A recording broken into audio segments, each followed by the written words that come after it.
Hi, this is Chrissy, host of the Flare Up Show, and this episode is produced by In the Limelight Media and Clarissa Burt. Very excited today because I have Cari Frame, who is a fellow Canadian, which you're going to learn about in a second.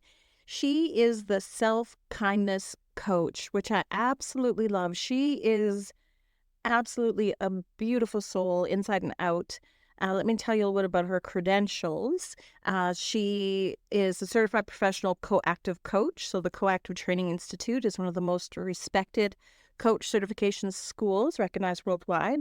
She's also a professional certified life coach through the international certification with ICF, putting her in the top tier professional coaches around the globe. She has a degree in religious studies and philosophy with the University of Alberta. She really has a respect and openness for individual spirituality, so that grounds her coaching with a body, mind, and spirit focus. She does a lot of volunteer work with the Distress Center in Calgary. She was 3 years as a crisis line volunteer, 2 years as a leadership volunteer. She has worked for Amnesty International and a bunch of other organizations as well. The thing that I really love about Cari, and she'll share this story, is that when she was younger, she really struggled with low self-esteem and negative inner talk. And now this is something I really relate to. And we should go back and forth throughout this episode, which I really love. I felt very open and safe with Cari. She's amazing. And what she found was that she found herself in a relationship that was mentally abusive, and she thought it was love. But after a while, she realized that this person was actually parroting the negative self-talk in her head. So he was using how she already felt about herself against her. And that kept her stuck and feeling vulnerable. And that is a terrible place to be. And I can relate to that so very much, very, very much, which if you have listened to previous episodes, you'll know a little bit about, my past and history as well.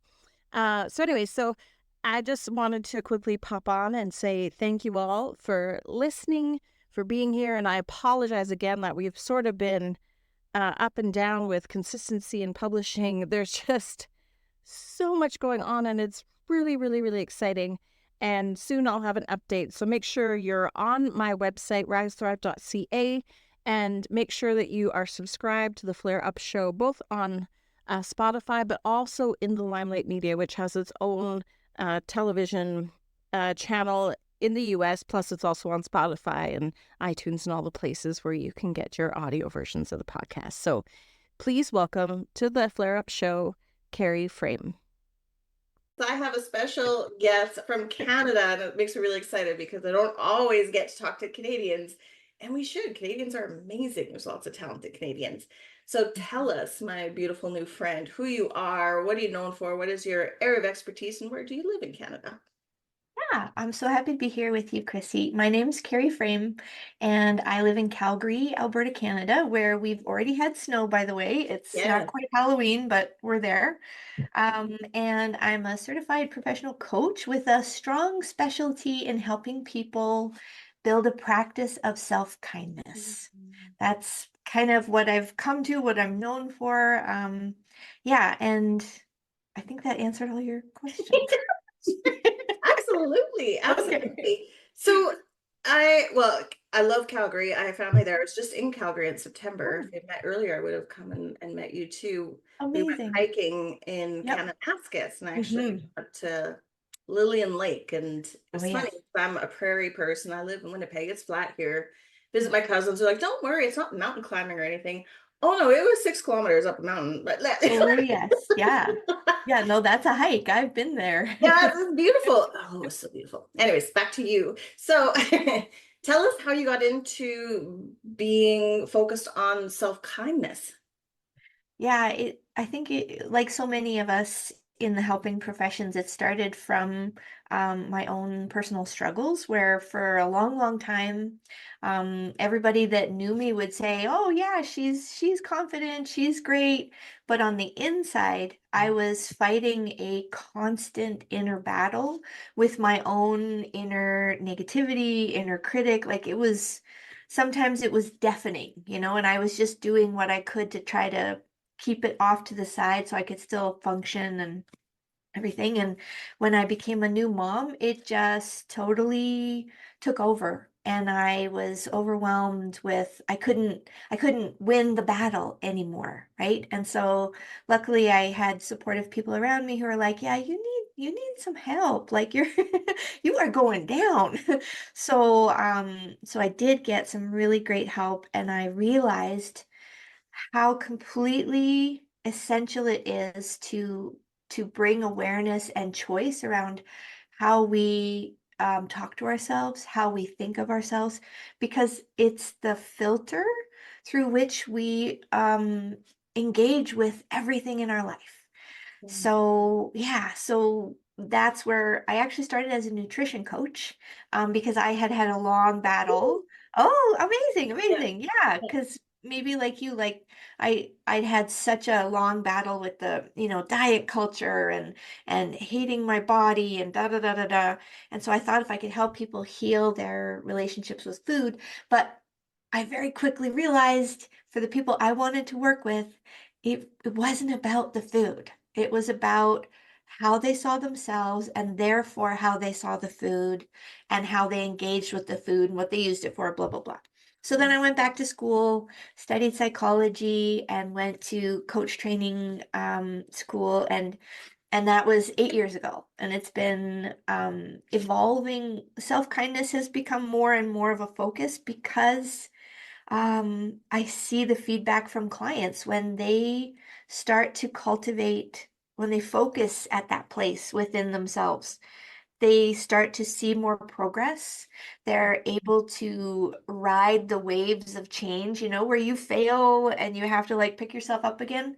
When they've built some kindness for themselves, they can do that more regularly. So yeah, it's not something I bring like automatically, like every client has to practice it, but it's when I feel like it can help, I bring it, and so often it seems like something helpful. So Yeah, yeah.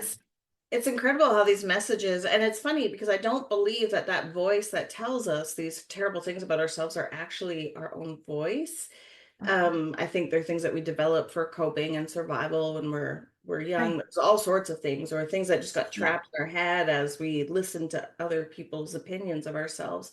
Or Mhm. in motherhood, I can see that too, because I had similar with my own kids who are teenagers now. It's almost like this over responsibility. Like we almost get so scared, like I'm gonna mess them up. Or for me, it was like that anyway. Right. It's like so like this like dance. It's Oh, like, am I gonna get this right? Am I gonna get it? Those kinds of things.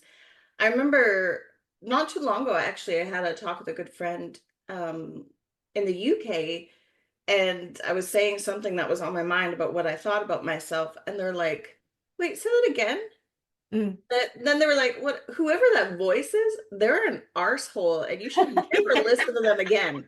And I was Kick like, them to the curb. "Yeah." So now I think of the show Dexter. I'm like, it's my dark passenger. Like it's like Yeah. for me. Yeah, but that's the bully. That's a bully inside of us. Yeah. What is that? Where do we get that? Mm. Why do we have one? And why is self-kindness so important to like kicking that guy or at least making him quiet, like putting the mute button Yeah. once in a while. Yeah.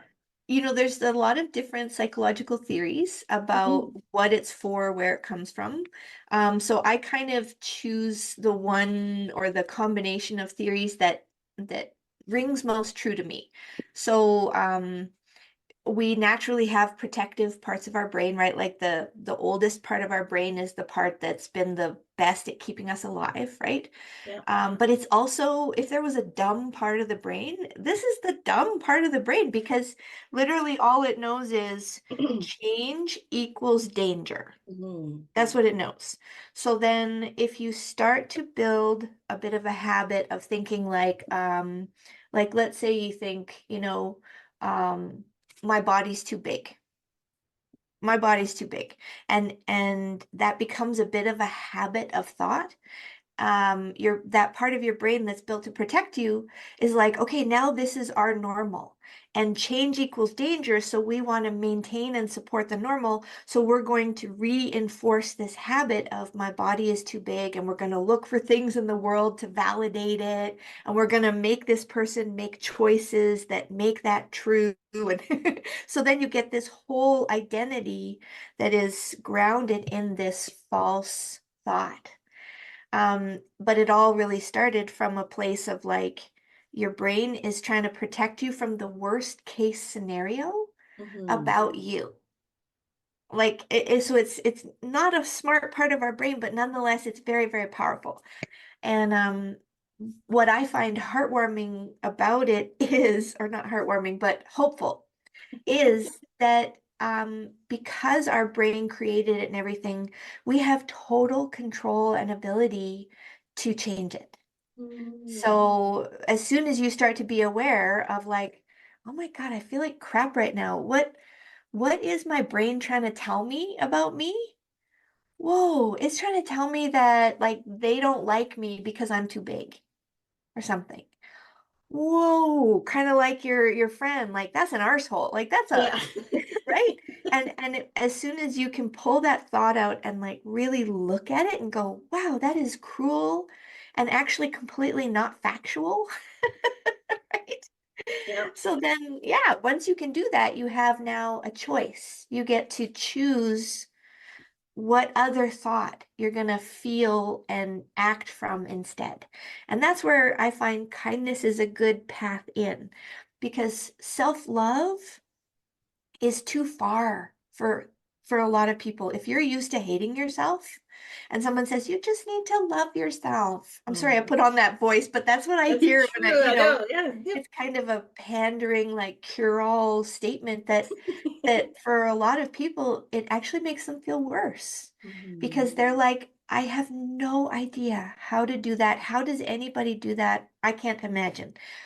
But kindness, we can usually touch kindness, right? We can give kindness to somebody else. We give it to total strangers on a regular basis. Yes. So then being able to look to kindness and see if you can turn it towards yourself. It's more accessible. It's like smaller, more bite size, but absolutely powerful. So that's where I've chosen that focus rather than compassion or self-love, because those are like they're just sometimes they're too far away as a place to start. I Yeah. love that, especially if you already are like over responsible or already sort of setting yourself up for failure against standards that aren't your Right. own. That's just one more thing. And I remember saying that once to a therapist many, many years ago. I'm like, I can't even like myself. Like, I can't even do that. Like, how big of Right. a failure? Like, it just sort of reinforced. Like, so Yeah. I love that. I love that you make it like accessible. You meet people where they're at. Like, how about we just start with a little bit of awareness, like just say hi to that Yeah. voice when it pops up, Yeah. right? Rather, yeah, like that's an act of kindness rather than, Yeah. oh, I love you. Don't think that way. Yeah, hmm so I Or really love that. like mantras, when people say when you notice the negativity inside, just push it away and say, I'm wonderful, I'm wonderful, I'm wonderful. And I get the premise, right? Like kind of say it to create it. But there's got to be a mind, body, spirit connection to Yeah. whatever you're doing to actually change your mental habits. And so Yes. you have to go beyond just the words or the idea. And so that's where I'm always very action focused with Yeah. clients too. Once they connect to a feeling of kindness for themselves, I'm like, okay, so what is one tiny action that you could take like in the next half an hour that would bring a little bit of kindness to yourself? Just because ironically, when people think of being kind to themselves, then that unhelpful habit part of the brain goes, uh-oh, they're about to make a change and change equals danger. So I'm going to tell them that kindness has to be something huge. Like they have to, you know, join a gym and go every day or something. And that's how they're going to show kindness themselves, which of course is too big. And then the person feels defeated and they're not set up for success. So I'm like, think micro, like in the next half an hour, and sometimes people will be like, well, I mean, I haven't actually stood up like Yeah. since 7 a.m. because I've been working so hard. Yeah. I'm like, okay, so how about, you're gonna stand up, you're gonna maybe even stand outside and like listen to the birds for 5 minutes. Yeah. Tiny, right? But if you let that in and you go, wow, that felt really good. And I did that for myself. I did that because I care about myself. That actually goes in mind, body, spirit. And then there's actual change and a new habit that can form. Yes. Yeah. Yes. You said something there that tweaked something in my brain, but it'll come back. It'll come back. Because I really, really agree with it is really what I don't really have much to add, I think. I think it just, yes, absolutely. All of that. It is the little things that we build upon. It is, oh, it was about the affirmations. I think Mm. you're right. Like the brain isn't a very good vacuum and it will fill space that's empty. And if you fill it with something though that's dishonest to you, and it doesn't mean that you're not wonderful, but if it doesn't feel true to you yet, it still comes in as a negative thought, like it doesn't get positioned. So it just like, oh, now you're lying to yourself on top of being whatever, right? So Right. yes, affirmations or mantras should be something a little more close to either behavior, which is what you're talking about. Like instead of believing that you're wonderful, what's one behavior you could take that might prove to yourself that you're kind of all right, right? Like it's those little baby steps. Yeah, yeah, yeah. I think about that too, where like with clients when they're trying to find something kind to think about themselves, I'm like, think about the facts. Yeah. Think about the facts of who you are on a regular basis and find one fact. And if you can't find it, think of the people in your life and a fact that they would say about you. Right? And, Hmm. and usually a person that's really hard on themselves can't even find one. But if you say, like who's someone that knows you really well? Like, oh, my best friend. Okay. If your best friend was here right now and asked for one fact about you that shows that you're a good person, and they'd be like, oh, well, she says all the time that I'm the most helpful person or whatever. And then I'm like, is she lying? Is she Hmm. lying? No, of course she's not. Like she's known me for 10 Another years. 10, yeah. There. So it's a fact. That is who you are.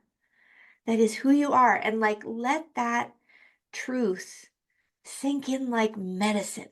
Like let it soak into your bones and your cells, right? Because your brain, it can't just sit up here and it can't just happen here. It has to like go all the way in.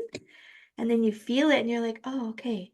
Ah, there's the actual antidote to the negative thought, right? Because Yes. the negative thought, it's actually, I think, well, in the last few years anyway, I've coined it as like Fox News. Because our negative thoughts about ourselves, they're like Fox News. They're not based on facts, right? They're Yeah. built to make you feel bad. Yeah. They're incessant and unending, right? It's Fox News. So are you going to let Fox News run your life and make your decisions? No, right? Yeah. So Yes. find the facts. Yes. And Yes. then, yeah. Yeah. I love that. Thank you for bringing that. Alberta needs you. Just kidding. Right? Oh my gosh. I My know. poor Why do we family. They're even gonna be like, know? stop bugging us. Yeah. Yeah.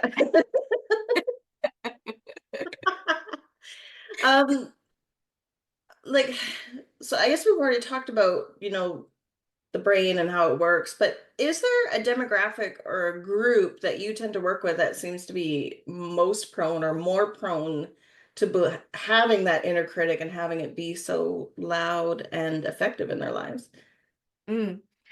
Yeah, I mean, I get to work with people of all genders. Yes. But I work with women probably 70% of the time. In part, I think because they are more socially supported to reach out for supports, right? Mhm. But I also was a volunteer on a suicide hotline for 5 years, and that has really given me a strong passion to work with people of all genders because um, I would say if I had a group, it's it's the givers, like the people who, they're good people, they give, they work hard, and they never feel good inside themselves. Yeah. And that's just so wrong. It's so wrong when you're a good person and you're giving good to the world, but you don't feel it inside your own mind. Like I'm just so on fire to make that stop because of all people, they're the ones that should feel like so deserving and they should be able to receive goodness in their life and like take it all the way in, right? But so often they can't. And so that would be the group. And I definitely put like men and women and all genders in there because it's a it's a problem for yeah for the whole group. So yeah. And it's a normalized problem in all ways, although society's getting better at changing, but it's normalized that fear and being hard on yourself is Yeah. the work ethic. Like Mm, that's how you right, make things happen. And right. yes, of course, but it's also the only style of motivation that you have to continuously feed and bang and put energy into because it cannot exist without somebody stoking the fire constantly, right? Yes, yes, that's so true. And the social support to sacrifice yourself, of course, is most pushed on moms, right? Mhm. But I would also say for men too, Mhm. this, sacrifice yourself to be a good provider and sacrifice your need to be a full emotional human being so Yeah. that you can fulfill the patriarchal box of what masculinity is supposed to be. Like all of it, it's just bad for all of us, right? So Yes. um, bringing that kindness, it's a lot of times it's also about permission, Yes. like being able to give yourself permission to to be who you are, to need what you need, right? And then to reach for it. Because Yes. the givers, I mean, they'll be the first to reach towards someone to help them, but they'll be the last to either reach for what they need or to accept it when it's offered, right? Hmm. And it's just like, no, because imagine this is what keeps me up at night sometimes. Oh, Imagine the world where the givers are rejuvenated and fed from within and they're just on fire. Imagine that, right? They wouldn't be beat down, they wouldn't be self-sacrificing and always just like trying to survive. They'd be just out there like creating and giving and building and I mean, it'd be amazing. absolutely. If we look at like authoritarian style leaders or dictators or people that are hard on themselves or others, Mm, it's they create followers, but they don't create other leaders. But leaders create other leaders, and I think about this even in the mm, context of motherhood. mm, It's not about me telling my kids what to do. It's about modeling how I treat myself so that they grow up believing that they're worth treating themselves well too. And it doesn't mean treating myself at the expense of them. It yeah, just means treating myself well and modeling the behavior. People learn best by yeah. modeling. Like, so we can't just say these things or do these things, or even when we talk about sacrifice, sometimes I think if someone's really begging me to sacrifice something, I'm like, well, what are you sacrificing? Right? Like, Mm, is this a partnership? Is this an exchange of some sort? Or am I yeah. right? So that's a question that I've started asking That's a now. good one. It's It's a a good little bit one. of like, oh, they're gonna get mad, but that's okay. It's okay.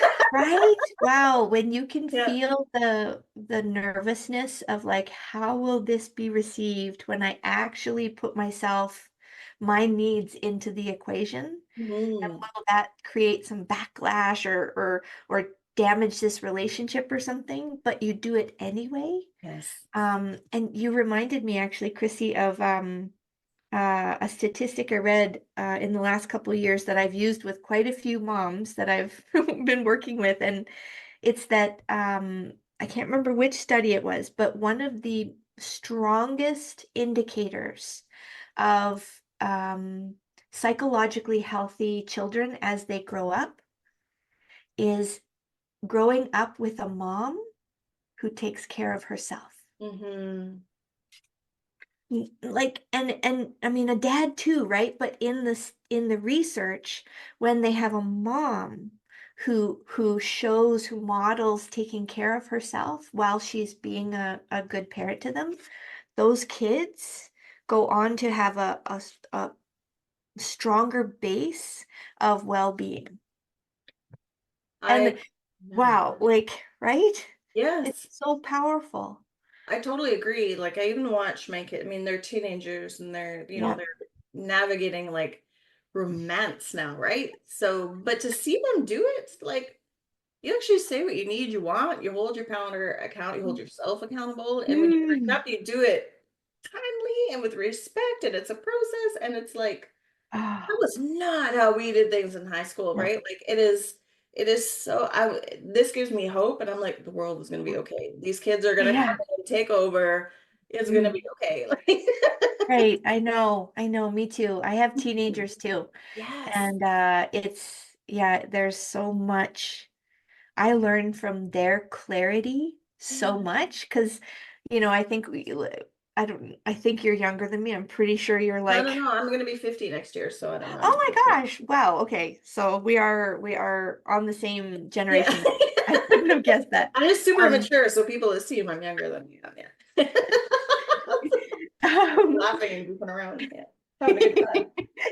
I think I've never had. immaturity is a Yeah. kind of a good thing sometimes, honestly. You're holding your life like a little bit lightly. Mhm. You're not holding on with an iron fist. That's good. No, But no.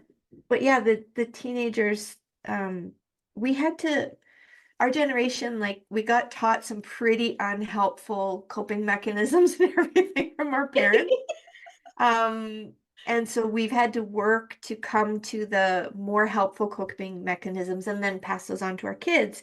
And so to see the kids who've just only ever had those and how much less complicated some of the really complex stuff that they have to navigate.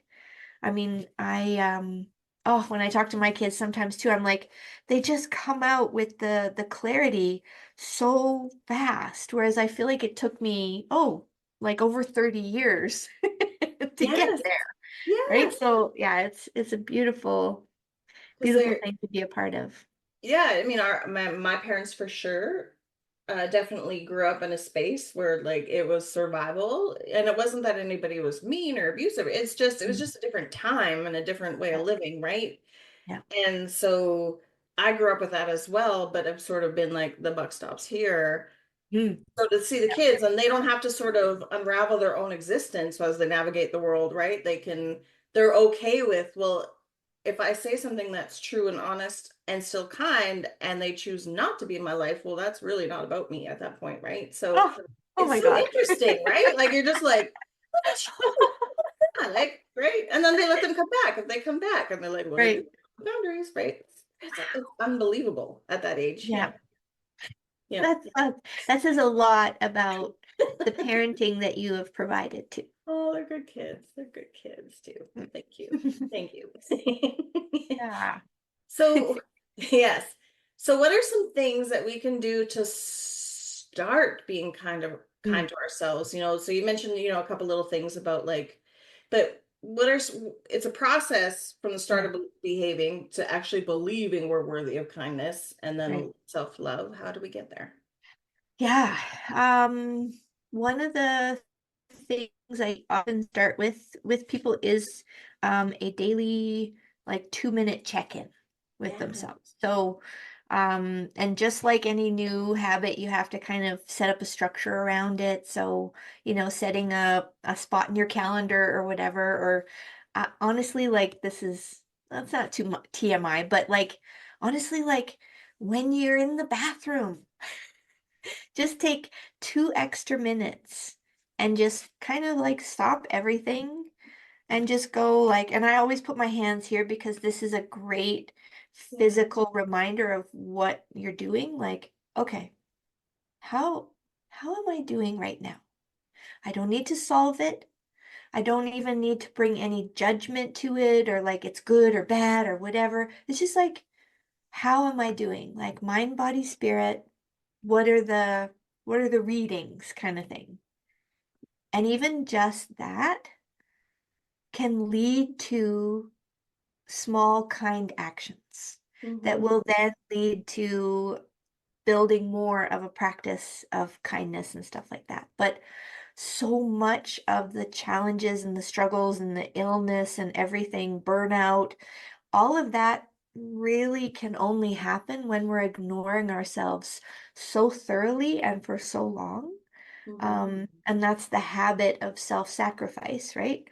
And then we start to feel like we're not worthy of anything and it's too far to go. So just a little check-in of like, I'm not even going to change it. I'm not even going to force myself to change anything, but like, how's my mind? My mind is totally overwhelmed right now. I'm thinking 17 things at once. Okay, okay. How's my body? My body is tired and it wants to move. Oh, that's interesting. Oh, okay. How's my spirit? My spirit. My spirit feels neglected. Oh, okay. Okay. Right? Just like bring that check-in is a really great place to start. And like 2 minutes, everybody's got 2 minutes. Yes, yes. I love it. I have if I can share this, I have a friend who does Ayurveda and works with chakra. So they're more of a yogi than anything. But they do chakra dance as well. But the one thing that she showed me was like if you rub your hands, like even if you do it right now, and they start to get hot and warm, and then they sort of feel like they have energy, and then you place that on your body, like there's a warmth to it, like, and you can even do it outwards, like if you feel like someone's being really like they need or the world needs a little bit of love, like you can put your hands out and feel like because there's just something about that physical sensation of the waves. Yeah, so that's what I do now. Like, yeah. Nice. And it feels really, yes. Yeah, I had a hard problem like hugging myself or touching myself for a long time. And it's funny because now I'm like, oh, love me. We're getting there. We're getting there. Yeah, awesome. Amazing. I gotta share one more funny thing. It's not mine at all, but I listen to a lot of podcasts, obviously. And David Spade, the actor, when he was young and he'd be in the mirror, like getting ready to go out or go on a date, his dad would pop in and be like, see anybody you like in there? And I'm like, that's what I do now. I'm like, see anybody I like? Like, and it just reminds me to be like, yeah, be so silly with yourself and be like, yeah, I kind of do like that person in the mirror. I gotta find that thing that I like. That's nice. I like the humor in it too, because that helps it be it's like a path in, that cuts through a little bit of the seriousness or the logic. Yeah. The joy is a big need for the spirit. Yes. Oh yeah. So true. So true. Yes. Have some fun, enjoy. I do want to ask this, and I didn't put it in the questions ahead of time, but one thing I discovered, so in the path to loving myself, which is still a path ongoing, but we're definitely on the right track. Yeah. I hadn't been in a relationship for a long time. And then now I'm in a loving relationship and it's a very healthy relationship. But it took me a while to not just, even though I could love myself, it was still difficult to receive love from the outside without mistrust or because there's all these things that I had either been treated with or had blamed myself for allowing things to happen in my life. And I feel like that was almost the next level. Is that sort of this, like we have to, for me, it was loving myself first and then learning how to receive the love of others on top of that. Do you find that that's a common thing as well? Like people are like, oh, there's a whole other level to this. It's not just about me loving me. Now I got to believe I'm worthy of other people loving me. Yeah, it's very, very common. Totally. I think that's such a great point. I mean, it goes back to that idea of like um the givers who can give goodness out, but like not just have a hard time receiving it, but sometimes actually like see it coming towards them. Like if, your partner is like wanting to bring you tenderness or something and you see it coming towards you, and it's almost like there's I think of it like there's a level inside. And Mm-hmm. that level says, this is how much goodness I believe that I deserve. Mm. And for whatever reason, everybody's level is at different places in different parts of their life. But so let's say in the romantic space, for whatever reasons, your deserve level maybe is kind of low. And so when he brings you something that's like random and beautiful, and the deserve level's like, oh yeah, you're only allowed to take in a few drops of that. And then the rest of it you have to just kind of quietly let it fall to the side. Right? Um, so noticing, and this is where kindness comes in too, because if you can even just notice for yourself without judgment, where's Mm-hmm. my level at? In this moment, I feel resistance to his tenderness. Oh, that's so interesting. So I wonder, for some reason, my deserve level is like a little low in this area. Okay, okay. I know where it is now. So I'm Yeah. gonna let in the drops that I feel comfortable letting in. And I might even talk to him about how I'm noticing that you're giving me something so beautiful, and something is coming up in me that thinks I don't deserve something that beautiful. So I'm working on it.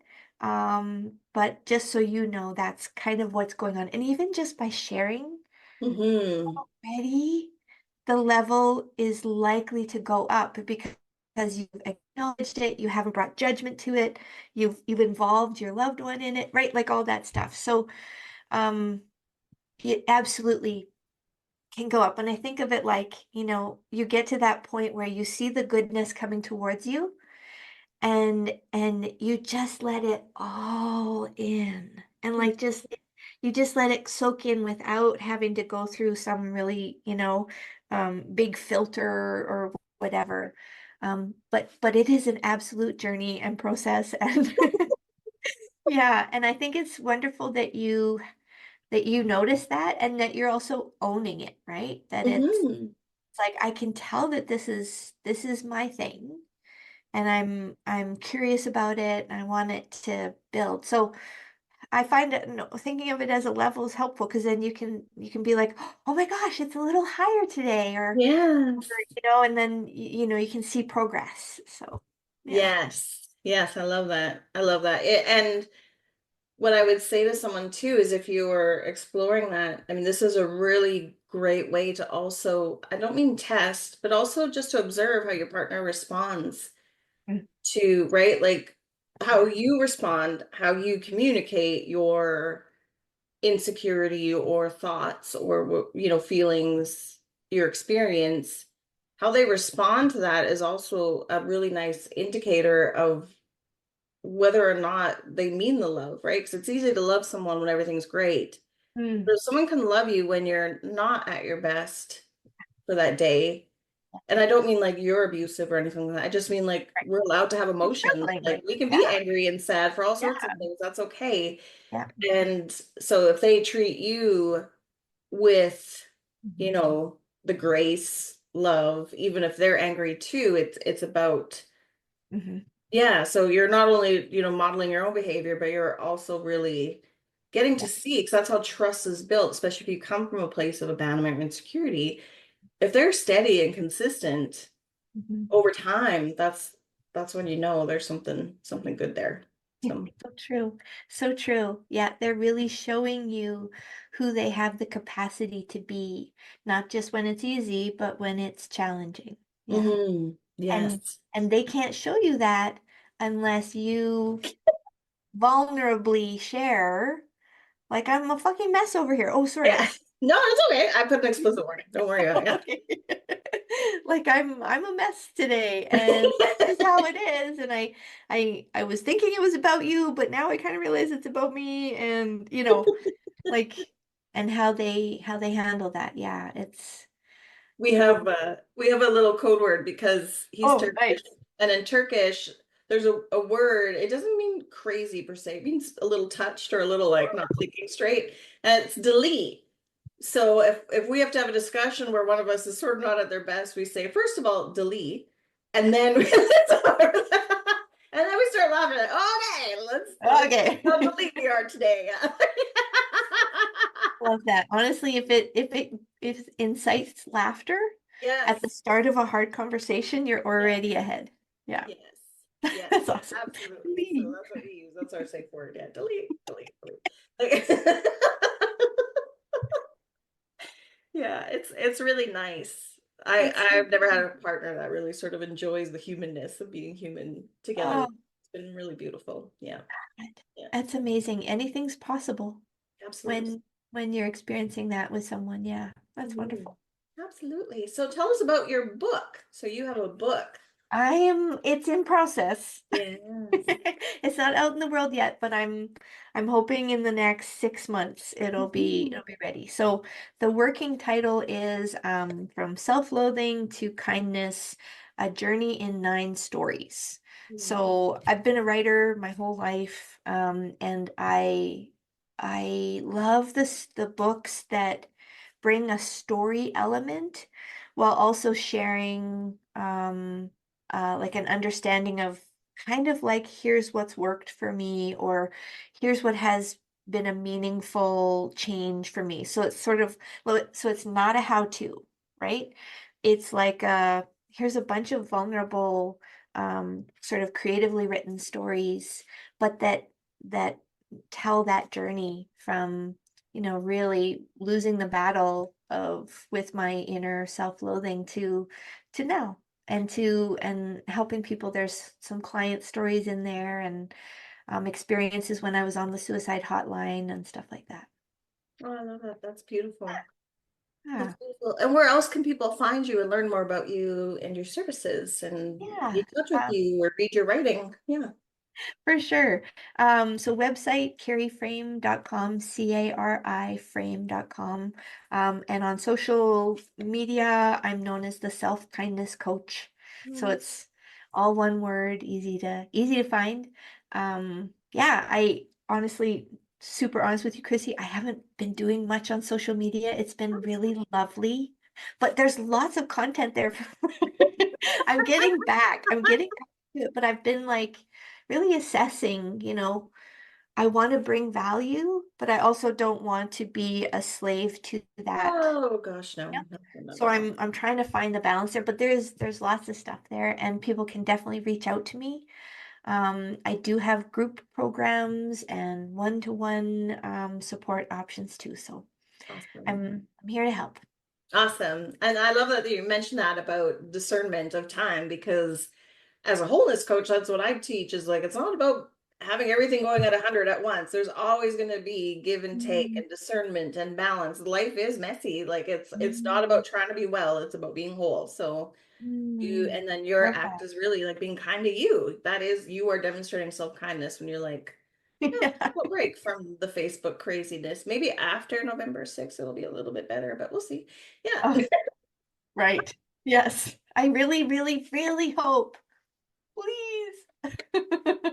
Please let it be better. Oh goodness. Oh God. Absolutely. Yes, yes.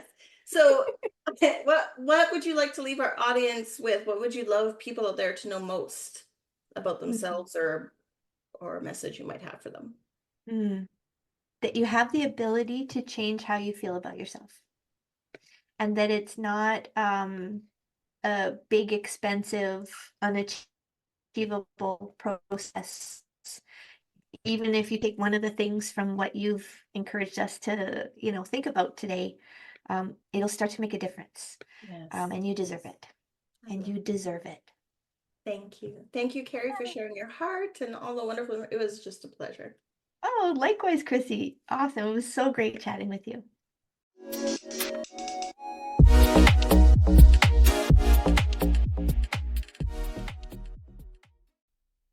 Thank you again for tuning into this very special episode of the Flare Up Show. I'm your host, Chrissy Cordingley, and a big special thanks to our production partner, Clarissa Burt, and In the Limelight Media.